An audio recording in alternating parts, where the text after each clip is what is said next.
Aileen Wuornos' life is a harrowing tale of tragedy, trauma, and violence that culminated in her becoming one of America's most infamous serial killers. Her story, marked by a brutal childhood, a descent into crime, and a series of murders between 1989 and 1990, has been dissected in books, documentaries, and the acclaimed 2003 film Monster, which earned Charlize Theron an Academy Award. Wuornos' case is not just a chronicle of crime, but a complex narrative that raises questions about abuse, mental illness, societal failure, and the death penalty. This account examines her life, her crimes, her trial, and the broader implications of her story, drawing on various sources to provide a comprehensive picture. Aileen Carol Pittman was born on February 29, 1956, in Rochester, Michigan, to teenage parents, Diane Wuornos and Leo Pittman. Her mother was just 14 when she married 18-year-old Leo, a troubled young man who would later be diagnosed with schizophrenia. Their marriage was short-lived, with Diane filing for divorce 2 months before Aileen's birth. Leo was absent from Aileen's life, spending time in mental institutions and prisons for crimes including rape and kidnapping of a 7-year-old girl. In 1969, he committed suicide by hanging from prison. Aileen never knew her father, but his shadow loomed over her life, a specter of violence and instability. Diane, overwhelmed by single motherhood, abandoned Aileen and her older brother Keith in 1960, leaving them with their maternal grandparents, Lori and Britta Wuornos, in Troy, Michigan. Lori and Britta legally adopted siblings, but their home was far from nurturing. Both grandparents were alcoholics, and Lori was allegedly abusive, physically and sexually, toward Aileen. By age 11, Aileen was engaging in sexual activities with schoolmates, trading favors for cigarettes, drugs, and food. She later claimed she had a sexual relationship with her brother Keith, a detail that underscores the chaotic and dysfunctional environment of her childhood. At 14, Aileen was raped by a family friend, resulting in pregnancy. She gave birth to a son in her home for unwed mothers and was forced to give him up for adoption. Shortly after, her grandmother Britta died, officially of liver failure, though Aileen's mother accused Lori of killing her. At 15, Aileen was expelled from her grandparents' home, left to fend for herself in the woods of Michigan, where she turned to prostitution to survive. Aileen's teenage years were a downward spiral of survival and infidelity. She became a habitual runaway, eventually sentenced to 6 months at the Patriot Girls' School, a reform school in Michigan. She described the facility as lax, escaping by bolting out a back door and hiding in the woods to evade capture. Her life became one of transience, hitchhiking across the country, living under aliases like Susan Colvett and Candy Green, and supporting herself through petty crimes and sex work. By the 1970s, her criminal record included arrests for disorderly conduct, assault, and drunk driving. In 1976 and 20, Aileen sought stability by marrying Louis Gratzfeld, a wealthy 69-year-old yachtsman in Florida. The marriage lasted only a month, with Fell citing Aileen's violent temper she allegedly beat her when she became wild and abusive. They divorced in July 1976. The same month, her brother Keith died of cancer, leaving Aileen with 10. Zero insurance payout, she quickly squandered on legal fines and a car she wrecked.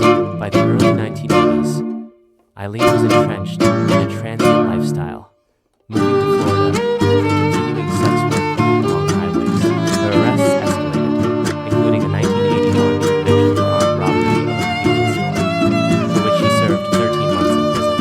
In 1986, she met Tyria Moore, a 24-year-old woman, at a Daytona Beach lesbian bar. Their relationship became the most significant in Aileen's life, marked by intense devotion. Aileen supported them both through prostitution and theft, while they lived in motels and sold stolen goods at pawn shops. Moore, aware of Aileen's volatile nature, became her anchor, though their relationship played a pivotal role in Aileen's downfall. Between November 1989 and November 1990, Aileen Wuornos killed 7 men, all middle-aged motorists, who picked her up as a hitchhiking prostitute along Florida's highways. The first victim was Richard Mallory, a 51-year-old electronics store owner, killed on November 30th, 1989. Aileen claimed Mallory raped and sodomized her after driving her to a secluded area, prompting her to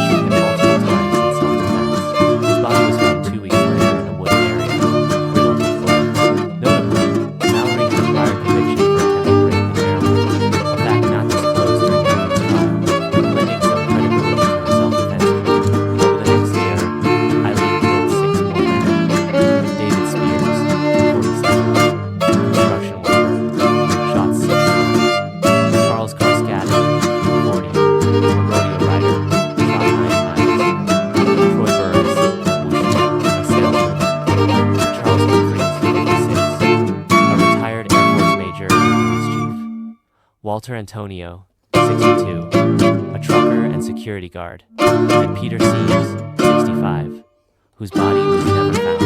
Each victim was robbed, their cars stolen, and their bodies dumped in remote areas. Eileen's method was consistent.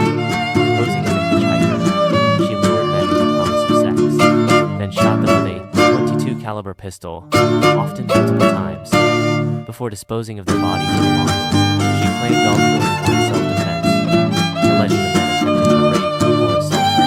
However, her stories varied, and she later admitted to killing for profit, robbing the men to fund her and her lifestyle. The inconsistency in her accounts, sometimes claiming rape, other times admitting robbery, undermined her credibility during the trial. In January 1991, Aileen was arrested as the last resort in the biker bar in Fort Orange, Florida, after police linked her to stolen items from Mallory's car, including a camera found in a rented warehouse under one of her aliases. Her thumbprints on a pawn shop receipt was a critical piece of evidence. Syria Moore had moved to Pennsylvania, grown suspicious of Eileen's activities, cooperating with police. In a series of recorded phone calls, Moore elicited a confession from Aileen, who admitted to several murders, but insisted some were in self-defense. Aileen was charged with 6 counts of first-degree murder, and Seaves' body was never recovered. Her trial began in January 1992 when Mallory was murdered.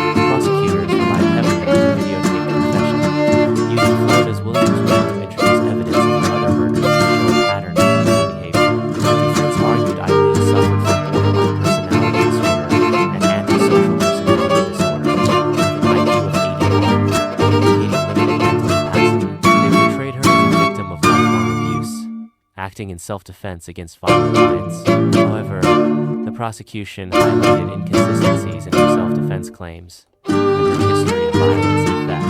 The jury convicted her after less than 2 hours, and Eileen's courtroom outburst, "Sons of bitches, I was raped. I hope you get raped," likely influenced the jury's decision.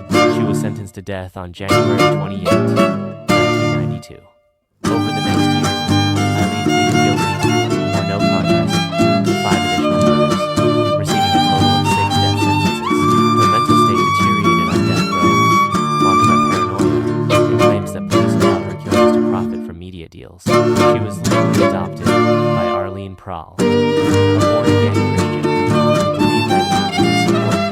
Though their relationship soured amid accusations of Prahl exploiting her story, documentarian Nick, who made 2 films about Aileen, noted her erratic behavior, oscillating between lucidity and delusion. In 2001, Aileen dropped her abuse, expressing a desire to die, stating, "I killed those men, robbed them as cold as ice, and I do it again too."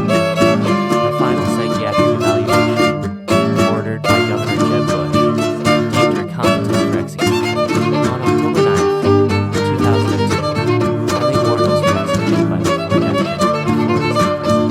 She declined a last meal, opting for a cup of coffee.